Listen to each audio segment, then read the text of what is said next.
Okay, so today we are making walnut cheddar cheese, which is raw and vegan. Very exciting. We have some wonderful ingredients. So, we've got 3 tablespoons tomato paste mixed with a tablespoon miso and 2 tablespoons lemon juice. Sitting right here, we're going to add a half teaspoon of paprika right there. A cup of walnuts, a half cup of nutritional yeast. Anything else? Nope, think that's good. Oh, and a teaspoon of apple cider vinegar, which I've got just right in here. There you go. And what else? Salt and pepper to taste. Okay, so let's get started. Add in our walnuts. Try not to spill them. And those are soaked like 24 hours or so. Add the nutritional yeast. And then we'll add our wet ingredients. Actually, let's add our paprika first without spilling it, which would be good. So, pour that in. Okay, now our wets. See if we can get all this loveliness into the container. Okay. Oh, plop it all in. There you go. Excellent. Get that last bit in there. Once again, one-handed work. Interesting. Okay. Awesome. Looking good. Tasty. Okay, so got all that in there. Now we'll start blending. Oh, and the apple cider vinegar. Almost forgot. Just pour that in. Okay, so this recipe is a little more involved than the other raw cheese, nut cheese recipes that I've made, but it looked really good, and I haven't really seen any for walnuts yet. And this is from the cookingraw.com website. It's their raw vegan walnut cheddar cheese recipe. So check it out. Okay, let's start blending. Start on low. And we're just going to start, pulsing this basically. Try and get it blended together. Start it mixing. And then to that, we're going to actually be adding anywhere between a half cup to a whole cup of water. So once this, really looks like it's starting to blend, which it is, which is awesome, we're going to slowly add the water to the top. So I'm using my Vitamix. I removed that extra little lid. Now I'm going to pour the liquid in, like so. And I'm doing it real slow. And I'm just letting it get to consistency. So that's about half a cup, which is the least amount they said you would need. So let's start with that.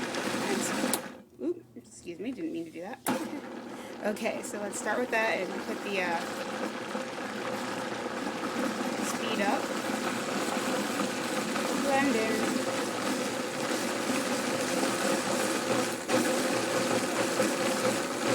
So that's looking good. And actually, depending on the blender you have or food processor, and since I don't have a food processor, I make everything in my Vitamix. It's kind of like the all-purpose.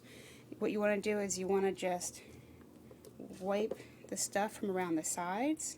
There you go. That's better so you can see. So that, you make sure it's getting all the ingredients thoroughly mixed.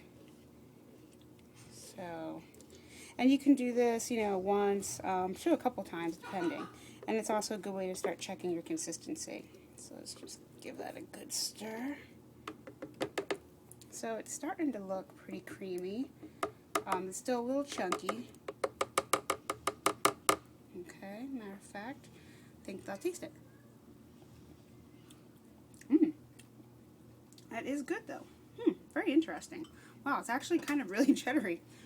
This is the first time I'm making this recipe, so yeah, I didn't quite know what to expect either. But I think I'm going to like this. I think you guys should definitely try it. Anyway, so now we blend some more. We can turn it up now.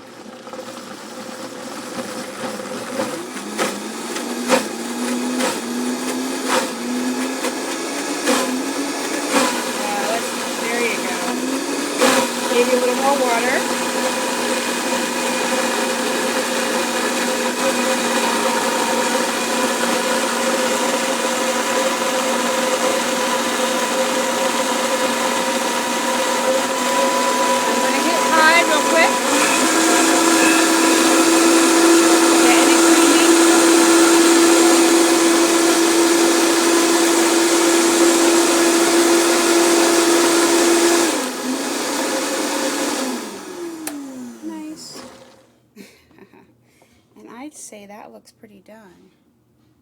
Gorgeousness. Alright, so let's pour it into a container. Don't mind the mess. The remnants. Wow. So this looks really good, and this, with the consistency that I made, which is about 3/4 cup water altogether, you know, using a half to begin with, and then slowly adding some more to get the consistency you want. This would be like a dip. You could let it set up in the fridge, I'm guessing, stiffer.